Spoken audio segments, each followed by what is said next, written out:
ସାଙ୍ଗମାନେ ଜୟ ଜଗନ୍ନାଥ। ମୋ ଆପଣଙ୍କ ହାତରେ ଆଜି କଥା ହେଇନାହିଁ। ସେ ଆମର ଜଣେ ମାଇଁ ଶାଶୁ ହେବ ତ, ମାଇଁ ଶାଶୁ ଚାଲିଗଲେ ଯେ ମୁଁ ଗଲି ହାରି ସିଆଡ଼େ ସକାଳେ। ଆଉ ଭିଡ଼ିଓ କିଛି ପକେଇ ପାରିନି।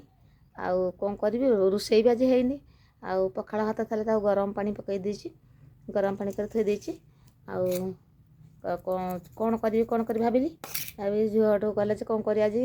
ସିଏ କ'ଣ କଲା, କଦଳୀ ମଞ୍ଜ ଶୁଖୁଆ ଥିଲା ତ ତାକୁ ଟିକେ ସେ ରାନ୍ଧିଦେଲା, ଆଉ ମୋତେ ଟିକେ ଦେଲା। ଆଉ ମୁଁ ସେଠି ଆଳୁ ଝୁଡ଼ୁଙ୍ଗ ଭାଜିଛି। ଏଠି ଦେଖୁଛ ତ, ଏଠି ଆଳୁ ଝୁଡ଼ୁଙ୍ଗ ଭଜା ହେଇଛି। ପଖାଳ ଭାତରେ ଗୋଟେ ଲଙ୍କା ପଡ଼ିଛି, ଲଙ୍କାଟା ଚକଟା ହେବ। ଏଇ ତାର ଚକଟା ହେବ ଏମିତି ହେଲା, ଚକଟା ପକା ହେବ।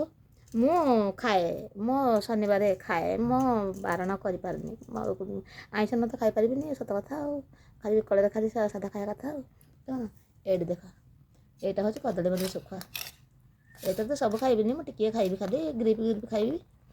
ସବୁ ଖାଇପାରୁନି, ମୋ ଦେହ ମୁଣ୍ଡ କୁଣ୍ଡେଇ ହୁଏ ତ। ଦେହ ମୁଣ୍ଡ କୁଣ୍ଡେଇ ହେଲେ ମୁଁ ଖାଇପାରୁନି। ଦେଖ, ହଁ। ଆଉ ଏଠି ଦେଖ ଆମର କକ ବସିଛି, କକ ପେଇ ଦେଇଛି ଅଲରେଡ଼ି ତାର ମାଛ ମଞ୍ଜି ଭାତ ଏଠି ଥୁଆ ହେଇଛି। ଏଠି ଅନଉଛି, କକ ଖା ଲୋ ଖା। ଆଉ ଏମିତି ଖାଉଛି। ଆଉ ଖାଇସାରିଲେ ମୁଁ କଥା ହେବି। ମୁଁ ଆପଣଙ୍କ ହାତରେ କିଛି ବି କଥା ହେଇନି। ଆଉ ସିଆଡ଼େ ପଳେଇଲି ଯେ ବର୍ଷାରୁ ଓଦା ହେଇକି ଆସିଲି, ଗାଧୋଇ ପଡ଼ି 2 ଥର ଗାଧୋଇ ପଡ଼ି ଯେ ମୋର ଆଣ୍ଠୁ ଗଣ୍ଠି ହାତ ପୁରା ଦରଦ। ମାନେ ମୁଁ ଆଉ ଭଲ ଲାଗୁନି ମୋତେ।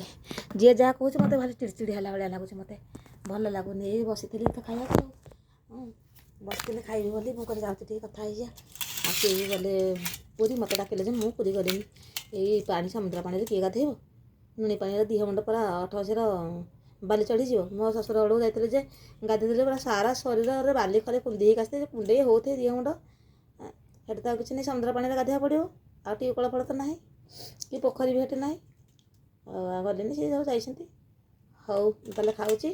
ଆଉ ମୁଁ ଖାଇସାରିଲେ ଆଉ କଥା ହେବା। ଆମେ ତ ଏବେ ଅଲରେଡ଼ି ଖାଇବା।